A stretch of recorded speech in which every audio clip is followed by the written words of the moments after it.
Hello and welcome to tonight's special event, a musical tribute to Edna Ferber. I'm Joe Barros and I'm the Artistic Director of New York Theater Barn. And I'm Jen Sandler and I'm the Associate Artistic Director. Hey Jen, I'm so excited about tonight. I know, I am so excited too. And tonight we are simulcasting with Broadway On Demand. That's right. Tonight's special event celebration will introduce the first new musical works based on Edna Ferber short stories, written by accomplished writers and my friends, Debra Barsha and Sheilah Rae. Yes, Edna Ferber is the Pulitzer Prize-winning American novelist, short story writer, and playwright whose works include Showboat, Cimarron, Giant, and Ice Palace. The Jerome Kern and Oscar Hammerstein II musical Showboat became the prolific 1927 musical. It was an important event in the history of American musical theater because it was a radical departure in musical storytelling, marrying spectacle with story. Ferber is indirectly responsible for the birth of musical theater because of Showboat. It signifies the transition from operetta to musical theater. And I remember seeing the touring production of the Hal Prince Broadway revival of Showboat in San Francisco when I was in high school, and it was amazing. Yeah, and I remember watching the movie Gone with the Wind as a child and then kind of getting infatuated with Hattie McDaniel and looking her up and finding Showboat and getting infatuated with Edna's career and Showboat. And then I saw the show when it was at the Philharmonic a few years back with Norm Lewis singing Old Man River, and it'll stay with me forever. It's such an important show still to this day. I love Norm Lewis's voice. And I loved seeing Michael John LaChiusa and Sybil Pearson's musical adaptation of Ferber's Giant at the Public. Michael Greif's epic production seemed to echo what was happening in America at the time. And once again, the Public gave birth to another important musical theater work. Absolutely. That show is so important. Brian Darcy James, Kate Baldwin, Katie Thompson. That's a show I wish we could see again. Yeah, but other than that, there's not a whole lot about this legendary voice that there's not a lot that about this legendary voice that Jen and I know. So that's why we're really excited about tonight's event. We are theater people. We love to tell stories, and part of telling stories is about making noise. An actor on stage, a writer with an agenda, and a casting director with a vision. Another part of storytelling is listening. The audience members seeing their first play, an intern observing a rehearsal process, and a company who serves its community by listening as much as it produces. Yes, with intention, our company has been conscious about increasing diversity on and off our stage in search of a world rooted in equality. New York Theater Barn is an inclusive home for all artists, audiences, advocates, and allies. Yes, diversity is not equality. Black lives matter. Black trans lives matter. Black women's lives matter. Black lives matter. We actively seek out and curate important stories that we don't know from storytellers we want to hear from. We identify that these stories must be told accurately and authentically for the sake of our shared humanity and because it just makes much more interesting theater. And we are doing this in an even bigger way as we stand with our entire community. Black Lives Matter. Here to tell us more about this initiative and New York Theater Barn is our board member, Susan Thomas. Hi, everyone. My name is Susan Thomas, and I'm a member of the board of directors of the New York Theater Barn, coming to you from my home in Northern California. I was asked to join the board about 3 years ago by my friend and colleague, Rob Wise, and I jumped at the chance because I love musical theater, and I especially love the opportunity to help new shows get off the ground. Tonight was supposed to be our annual benefit, and our plan was to present 2 Edna Ferber one-act musicals in a staged concert were we able to be all together in a theater. Of course, that's not possible right now, so please consider tonight a bit of a teaser, something to whet your appetite for when we're able to all be together in a live theatrical setting once again. And given that Edna Ferber was one of our most socially conscious writers, dealing in the 1920s with some of the very same issues that we're dealing with today, we thought this was especially timely. Tonight's performance doesn't come easily. We need your help to continue to support artists. We're a 501c3 nonprofit organization. Your donation is tax deductible. This week, half of our donations will go to support the Black Women's Playwright Group, something that would have made Edna Ferber very happy. No donation is too small. Every cent counts, especially in these difficult times. Thank you very much for your support of live theater, and enjoy the show.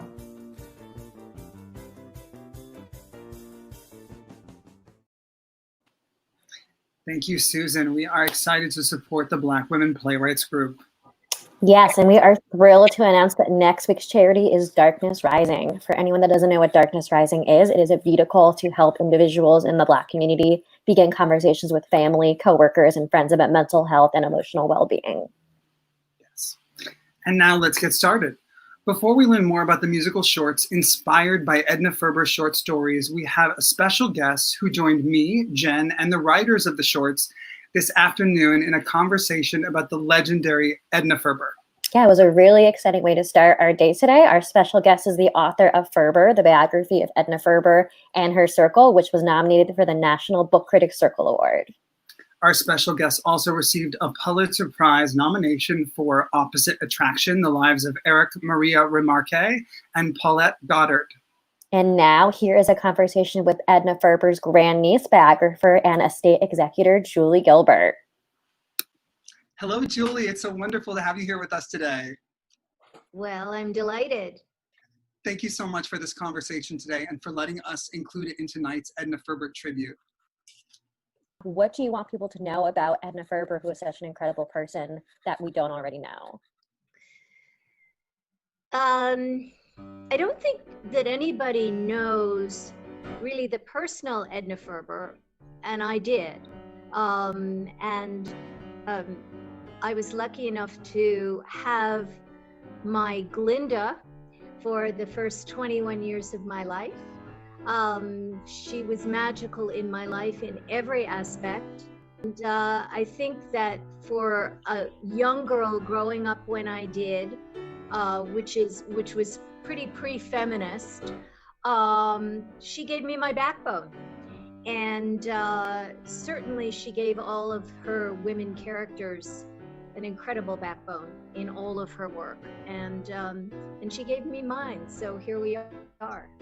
I loved reading that your mother used to sing Can't Help Loving That Man of Mine to you as a child, and that you are named after Julie in Showboat, the character. Yeah, I am. And in fact, Ferber's mother was named Julia, and I was coached very stringently that I was not to say a word when she called me Julia because she thought I was named after her.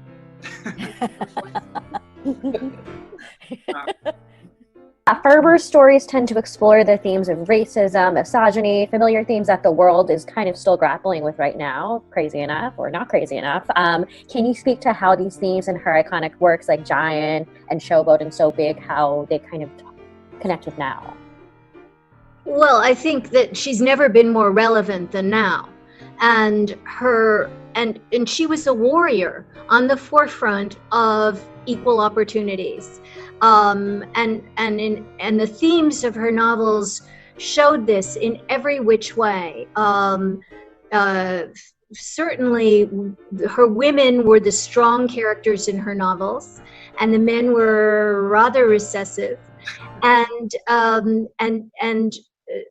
each novel, the most famous were Showboat and Giant, but they emphasized the immigrant experience and the American lack of appreciation for the immigrant in many ways. And she went state by state, so that she really almost covered the whole American flag. And she was not, she didn't scold because she wasn't proselytizing herself. It was all through a very lush and absorbing story. But her message was to be very vigilant about how you treated your fellow American. In both Debra and Sheilah's work, their work is also very focused on women and strong female characters. In fact, they both have musicals that are all women. They open that out completely. So they sort of echo Ferber's sentiments as well. Well, it's part of the reason we were drawn to the material in the first place. I mean, when Julie had originally asked me to pull from these short stories, one of the compelling factors was that these female characters were so dynamic and that they were all reaching for the American dream. Absolutely. In Ferber's work, there is so much history, various cultures, customs, themes, and politics are explored and examined. How did Ferber research all these stories, especially in an age without the internet? She had a very sturdy pair of shoes. and she really walked through these states. She did her research like a cub reporter, like a young reporter, and she didn't. She was a woman who had earned luxury, but when she was researching, she was on the march and on the move, and she just lived in all the indigenous circumstances that were required. And we have photos, in fact, family photos of her all over the United States in sort of on dog sleds when she researched Ice Palace in Alaska, and with Stetson when she was researching Giant. And she really wanted to get the essence of the state, and with warts and all, because she wasn't afraid to do that. And so her work served as exposés a lot of the time, and there was quite a bit of backlash, especially with Giant. The short stories, by the way, I wanted to add, were very indigenous to the Midwest. They didn't veer very far from there, except World War I, a couple of stories about taking place in various places in Europe. But when she moved to New York and became a sensation and a Pulitzer Prize winner for So Big, and very cosmopolitan, that enabled her to take on these large canvases, and so she was humbled by the customs of each state and adhered to them very strongly, so that she ate the local foods. She went everywhere to get her story, which was her training early on as a newspaper woman, as a reporter. And I'm wandering away from your question a bit, I think, but the topic is so huge with me that I've got to be, you've got to contour me very strictly. So I know we mentioned earlier that Edna is kind of sort of indirectly responsible for the birth of musical theater, and I know we all have such important memories of seeing Showboat for the first time. Can you talk more about that theatrical renaissance that was brought on by Showboat and how different the novel is from the musical? Well, let's start with the last. The novel's quite different and much darker and more severe. And the Showboat that she was talking about in her novel, we very rarely see. Just the set itself, we see rather grand, beautiful ships coming down the Mississippi River. First of all, she never went to the Mississippi River. She did her research in North Carolina, where there was a rickety old showboat. And that's the showboat she was talking about, the James Adams Floating Palace. And she wrote a kind of dark, as waters can get darker and darker and more swirly the deeper you go. That's the novel she was writing. And what happened when it was transferred to a musical, thank God it was, because it's sort of, she called it her oil well, and it was certainly a family lucky break for a family. But the musical has been interpreted in many ways as this very luxurious, almost yacht, kind of coming down the river, wedding cake boat, and it wasn't. It was a battered boat that was run by modest showfolk who just were in love with the theater but didn't have a pot to pee in, and never did. And then in the middle of the novel, Captain Andy dies. He drowns. Most people don't know that. They just see him as ha ha ha, the good host. but it's a very dark story. And Julie's story is much more significant in the novel than it is in the musical. And in fact, people often ask why it is that what happened to her. There's been no extension of her story, you know, that it's kind of like the Doll's House had Nora going on, and what happened to Julie, and nobody really can answer between Steve and then what happens to her when she sings Bill. And the big question with Showboat is, who the heck is Bill? Because she loved Steve, and we saw her on the Showboat loving Steve, and suddenly years later she's singing about Bill. So there's some incongruities in the translation from the novel to the musical.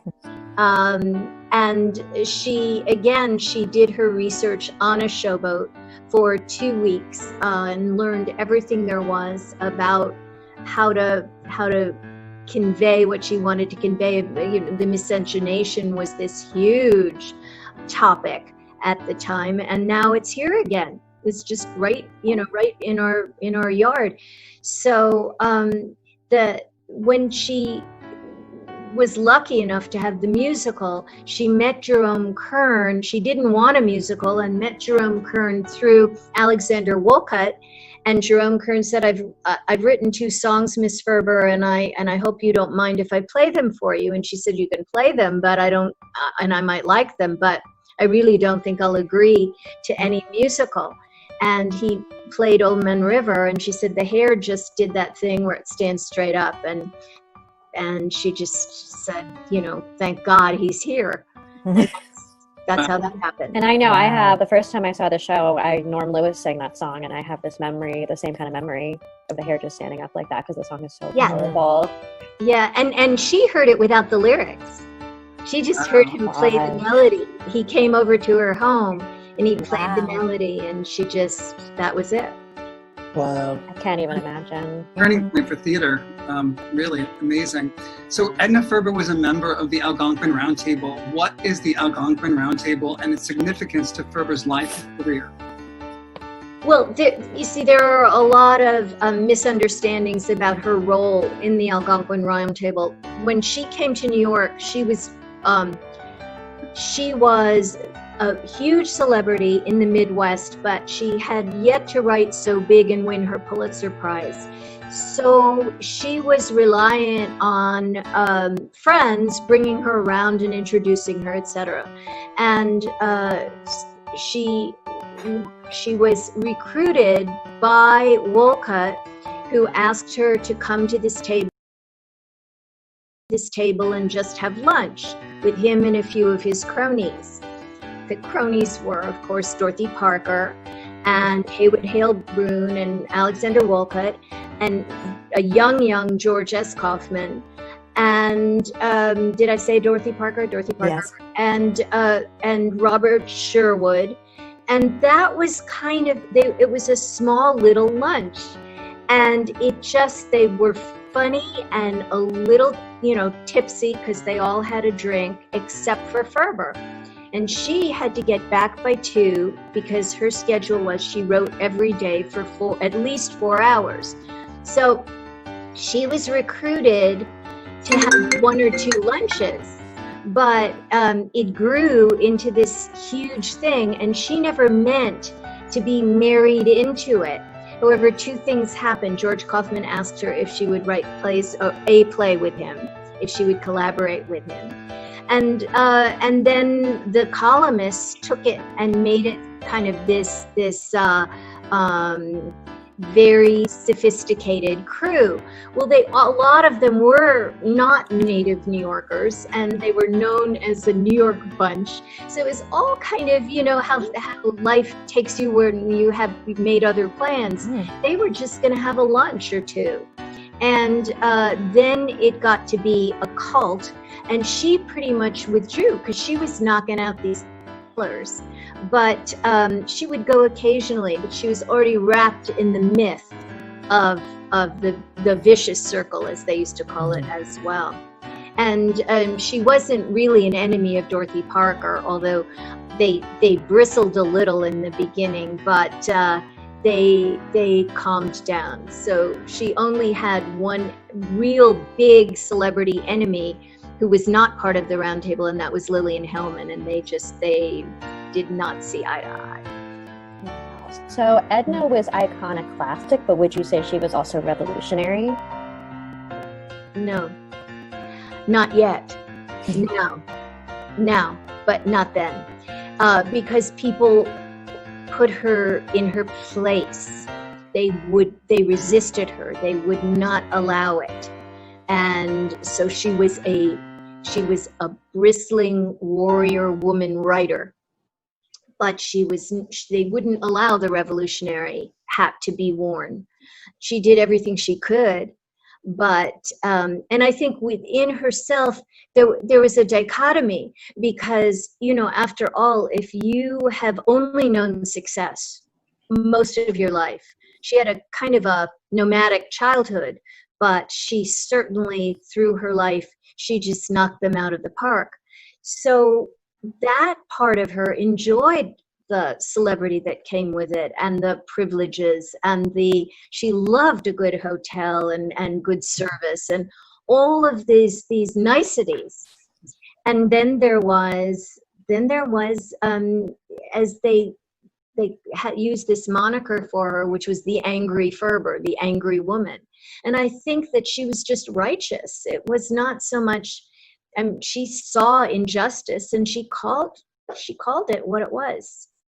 So I think today, looking at the work that she did and the issues that she brought blistering up, I think that today she should be a revolutionary, because she was fighting wars.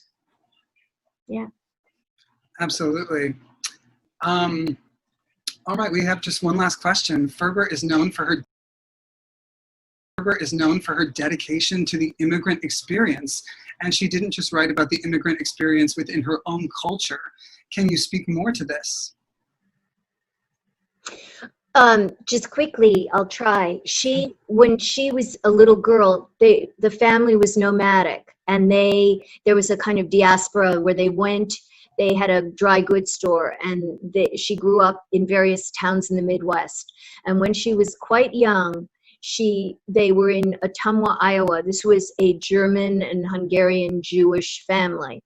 And so her relatives, her, as she would call it, her mishpoka, were immigrants. And so she would go to school and walk to school every day, and there was a golden-haired little girl perched on a fence as she would walk to school every single day. And every single day, the little girl would yell out, "Sheeny, Sheeny, Sheeny," as Ferber would pass. And this was a very anti-Semitic slur. And she lived with that anti-Semitism in Ottumwa, Iowa, and it rooted in her something pretty fierce. And then the story goes that years later, when she was huge after, Royal Family and Dinner at 8 and Stage Door and So Big and all of the novels, and there was a luncheon for her, and a woman made her way up to Ferber and said, "Oh, Miss Ferber, I don't know if you remember me." Ferber said, "Oh, I remember you. You were the little girl who sat on the fence and yelled, 'Sheeny, Sheeny' at me." And so you don't forget who you are and where you come from and who your people are. And she embraced it and made her fortune on that feeling of oppression. Wow, that makes me think of Barsha and Sheilah's other new musical, which is about a Holocaust survivor and how she was saved by dance, and how basically a Nazi soldier danced with her and saved her life, said a bullet was too good for her, so sent her to a concentration camp, and how that story was a part of her entire life, still has stuck with her, and how dance has transformed her life through darkness and through light.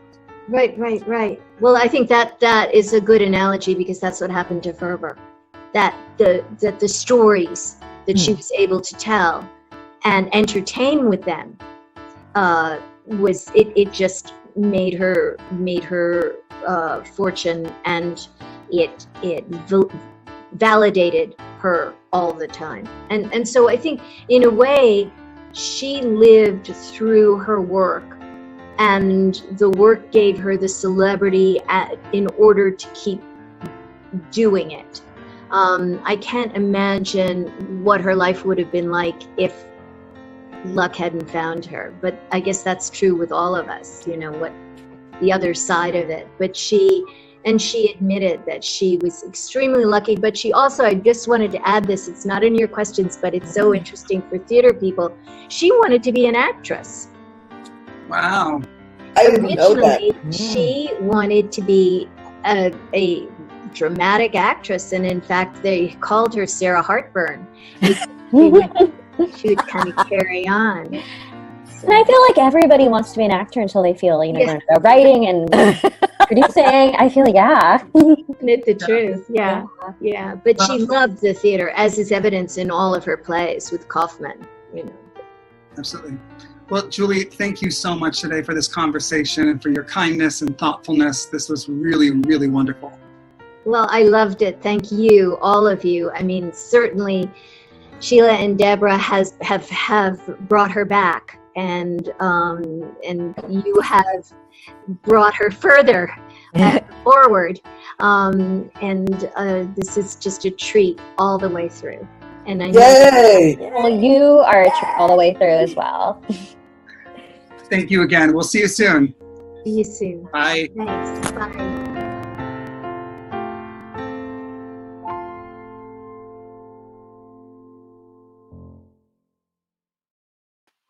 Wow. Wow. Edna Ferber is such an incredible person who, affected not only musical theater, but America. Mm-hmm. And just listening to Julie speak this morning was the biggest treat, and we're so grateful. Yeah, Julie is a fantastic storyteller, writer, and just person. It was a real privilege to be in that room. Yeah. I love what she said about tonight's writers and how they're bringing Edna Ferber back to life, and I believe that, and I will follow these writers anywhere they go. So let's dive into this because we want to meet them and their work. Yeah. But before we do that, tonight's director and the director of these pieces is a director, choreographer, and the very first associate artistic director of New York Theater Barn. In fact, she met her husband, Tim Hwang, through the company, and they now have a beautiful baby together. And Sheilah Rae, who's a writer tonight, married them. And Tim's show, American Morning, will be featured in next month's July 8th edition of our weekly New Work series. More on that later, and back to Laura. Joining us now is the director of tonight's show, Laura Brandel. God, Laura, I have a lot to live up to. If that's what happened to you after you had my job. Oh, you are killing it, Jen. You're doing so amazing. I've been just glued to this content that you've been pouring out during this time. It's been so nice to have a taste of theater in your work. It's made it far less lonely. It's wonderful. So thank you for the work you've been doing. Well, you have a new baby, so you've been nothing but not lonely. Yeah. And Laura, what's so amazing is that the work the foundation that you created in New York Theater Barn has sort of paved the way for what we are doing now, and the work that Jen is so bravely and beautifully creating herself. So all of that curating and producing that you did for years and years really brought us to this moment, and all of the work that you and I did together on Small Town Story, which was originally Spear Girl Presents, and so many other ideas. So we're thrilled to have you here, and tell us more about what we're about to see and what this is all about. Yeah, thanks for having me back. It feels like home. It's so nice to be here. I want to start by just congratulating our writers of this evening. I love and would also follow to the end of the earth. Sheilah and Debra, working with them is just a total joy. And I'm drawn to these specific musicals of theirs, the Edna Ferber musicals, because they tell stories of women in a time where we weren't really hearing about women's desires and struggles and relationships in the forefront of these stories from their perspective, from the perspective of the woman. And hearing stories about women written by women, I think is vital. And I love what Debra and Sheilah have done with these two short stories of Edna Ferber's work. And they're so different as an evening of theater in scope. As you'll see this evening, Sheilah and Debra will set them up beautifully. But every other Thursday, it takes place over the course of just one Thursday. It's the day in the life of a Finnish maid, Helmi. And for our very best people, it's over the span of decades, and this epic story of these sisters, Hannah and Hilda, and they part to make their lives east and west, respectively. And both stories, they kind of share, they're very different from each other, but they share a theme of class and status. And Sheilah and Debra tell these stories with such buoyancy and hope, which is kind of like their brand. I would say Sheilah and Debra are like buoyancy and hope embodied. And they're just such great collaborators with one another and with everyone in their space, in their room. They are fast, they are intuitive and generous, and I just love working with them. I just love, both in their person and in their work, their sense of humor and their sense of warmth. So it's a delight to be back with them. I wish I was feeling their sense of warmth if we were all in the same room, but I'm feeling it from you two now. It's so great. And so they wrote, we did every other Thursday first. They wrote that first, and we did a presentation of that in Ferber Festival. And later on, they wrote Our Very Best People, and they created this full evening, including these two short musicals of the short stories. And they've set them up in a way that it's a cast of 6 performed by an ensemble who make up the entire cast, who are double and triple cast, to tell these two stories to great effect, I think. And these stories, the way that you'll view them, because they span decades and dozens of locations, they're going to be, when they're staged, eventually clearly through a physical language by their ensemble, this like ensemble driven storytelling.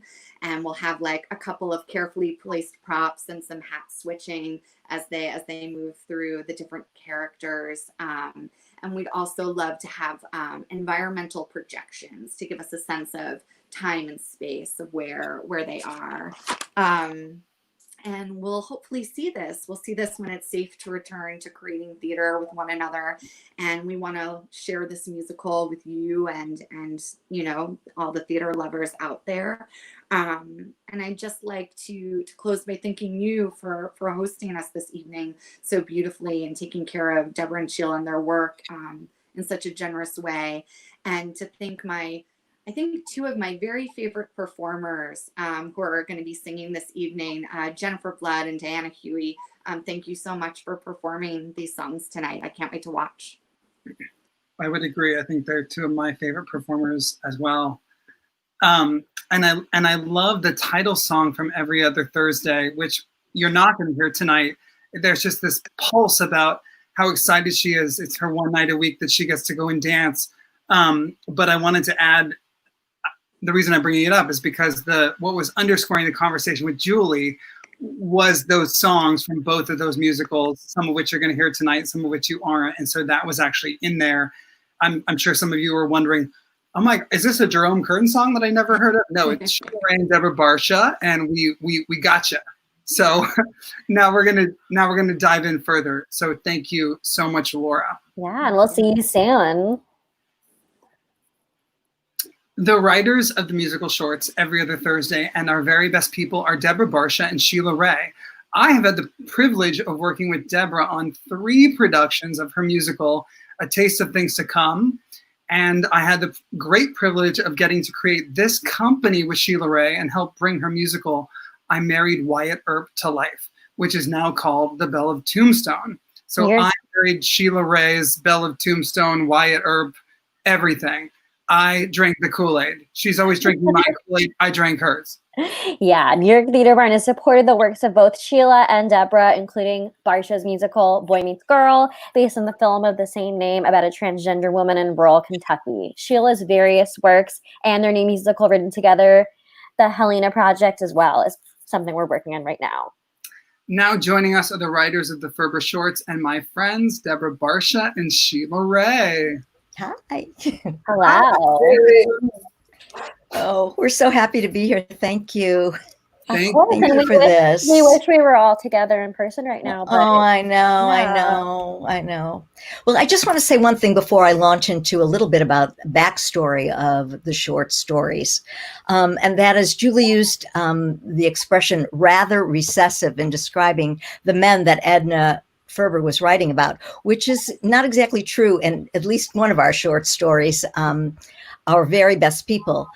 She was writing about very dynamic, very handsome railroad workers who actually settled the entire West. And also in Giant, she was talking about the oil men, and she was fascinated with those men. So these are pretty dynamic men. They were establishing the West and building America.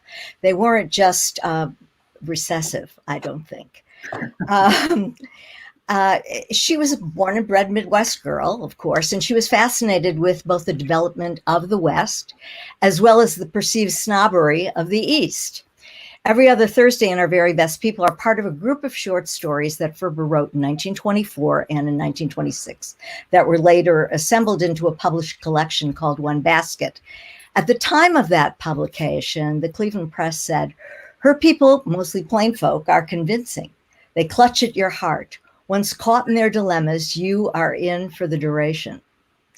This rings absolutely true for both of these short stories and for Debra and me. Ferber also taught us that through truth, she taught us truth through irony. And that's what we love about her. Debra and I came to these musicals. Actually, Julie is an old friend of mine, and she had approached me, and then I brought Debra in, and I knew that she would respond to these short stories.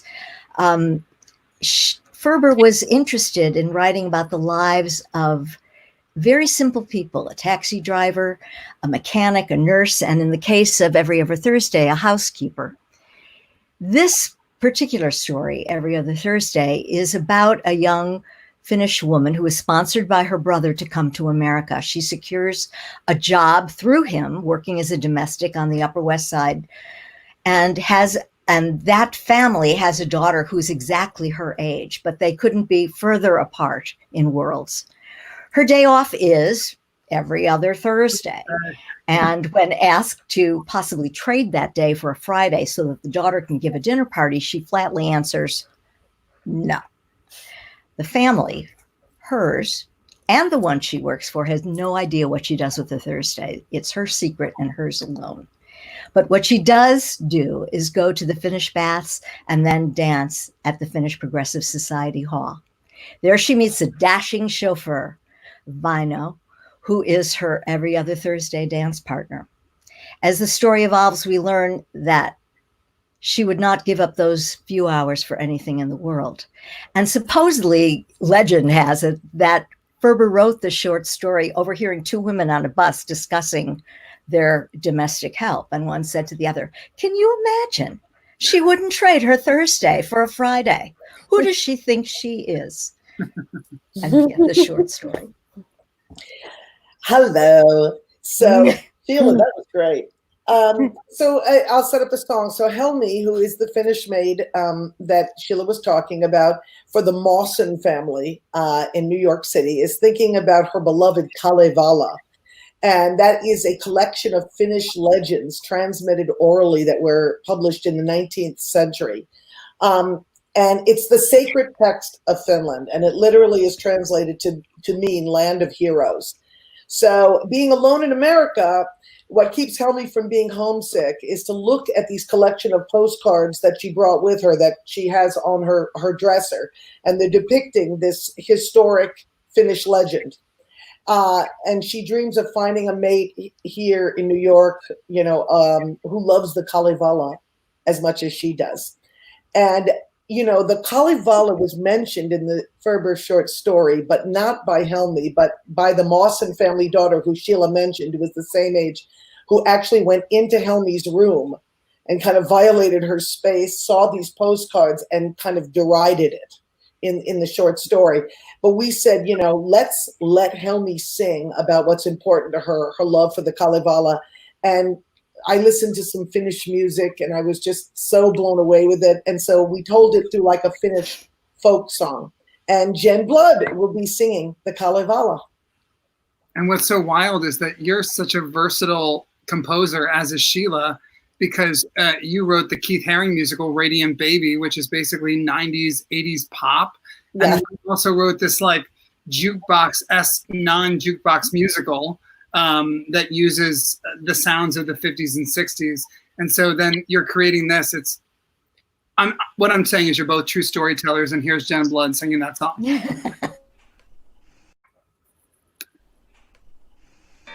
There's a story I was raised by, told to me from birth. The folktale of the gods and goddesses, how they made the earth. It's called the Kalevala, and it's with me constantly. And this Thursday is the one day when it's calling out to me. The Kalevala calls me, that's all I need to hear. It keeps my eye on what I want, it's how I keep Finland near. The Kalevala calls me. Yes, you can reach a star. Don't you ever give up on your dreams, child. Be true to who you are. True to who I am means finding that someone who loves me, who loves the Kalevala and respects its history. True to who I am means both of us becoming one. That's all I want, that's all I need. The heart of Finland binding us in unison. The Kalevala whispers when I turn out the lights through the pictures on my dresser that I stare at every night. Yes, the Kalevala calls me. Its heroes guide me now. If I believe in our folklore, I will find love somehow. I will find love somehow.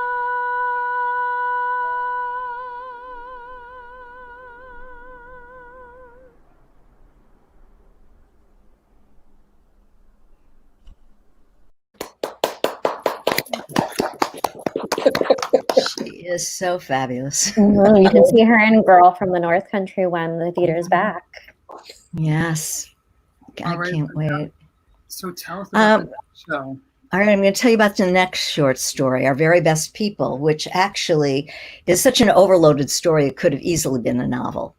Dealing with Ferber's fascination with the development of the American West through the building of the railroad, the Harvey Girls, who were a group of women that worked as waitresses in all the stops along the Santa Fe Railroad that Fred Harvey built hotels and restaurants along the railroad, and the Harvey Girls were working there. So through the Harvey Girls and then the rags to riches success story of a railroad brakeman who becomes the railroad's president, Our Very Best People follows these twin sisters raised into a well-to-do family in Kansas.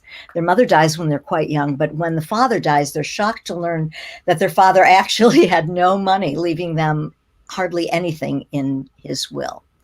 They had lived a life never knowing that they weren't financially secure. The story lies in what each of them chooses to do with their lives from there on.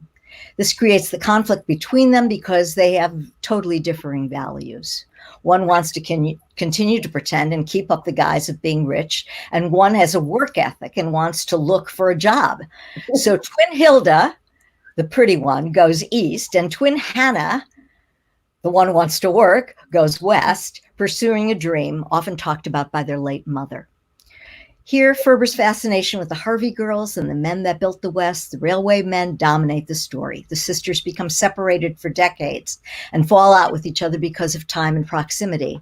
Silently, they both live and love one another, but that becomes buried. And when they finally, surprisingly, are reunited, being a twin and their sisterhood ultimately end up with us understanding who our very best people are, each other.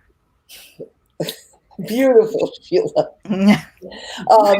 So Hilda and Hannah, they are the twins that Sheila talked about. They've just realized that they're destitute. Before I go into this, I do want to bring on Diana Huey. So I can say this, because Diana's going to be singing this, so this is going to be great. So Hilda and Hannah, the twins, have just realized that they're destitute. Like Sheila said, their father died, leaves them with a meager inheritance in Kansas. And one sister, the pretty one, Hilda, which is Diana playing, tries to convince Hannah what they must do. And she says, we must travel east to be among what she perceives as our very best people. I love it. I love it. And continue to maintain the appearance of the financial security and the high society. Hannah wants nothing to do with this. Like Sheila said, she has the work ethic, and pretending and living a lie is not part of anything that Hannah wants. So Diana, playing Hilda, the sister who still wants to remain a society girl. And I also do want to mention that throughout the piece, there's this kind of Greek chorus, and this group of actors is not only the conscience of the girls, but the actors step out to play all the roles of people in both Hilda and Hannah's lives, because the short story just focused on those with a few peripheral characters. They comment throughout the play and the action, and in this song, the backup vocals we hear are this chorus. Let's not say that they're me, but they might be.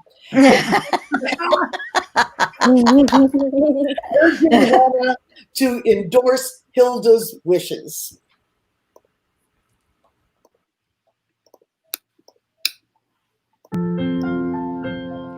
Yes, it's true that father's dead, but our friends don't know. We're poor. Shh. I certainly won't be the one to tell. I'll hide it, that's for sure. I could easily finagle invitations from our friends to all the summer hotspots that sport the latest trends. Let's be with our very best people, the Allisters, the Simpsons, the Smiths, and the Kays. Joining all our very best people keeps blue blood flowing in our veins. We can manage till September if I do this right. Do it right. The Adirondacks and the Cape are just within our sight. In their sight. Perhaps even Bar Harbor. Oh, I always have loved Maine. Perhaps Newport's the place. Don't look at me like I'm insane. We need to be with our very best people. People in the know who can show us the ropes. Time spent with our very best people can begin to build up our hopes. All their hopes. With these people backing us, our options will improve. Yes, they will. We'll find jobs and livelihoods that warrant an Eastern move. Eastern love.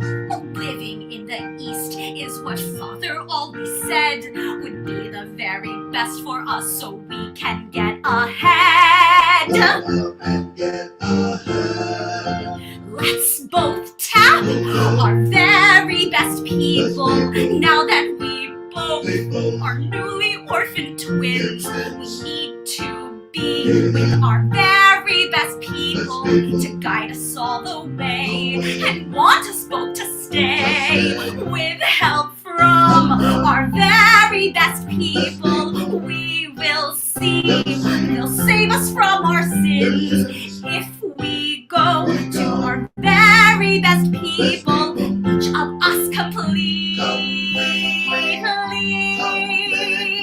wins.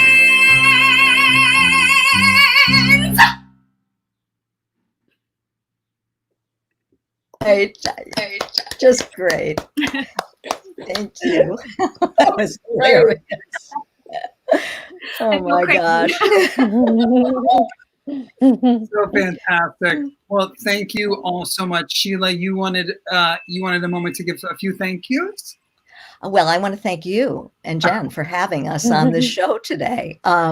If I had known what goes into doing these things, I don't know what I would have thought. First of all, you two are both like Mr. Wizard. You're just unbelievable. And all of the technical stuff that is involved with putting these Newark series together and our special event tonight, it's just overwhelming and astounding. You both are phenomenal. So thank you so very much.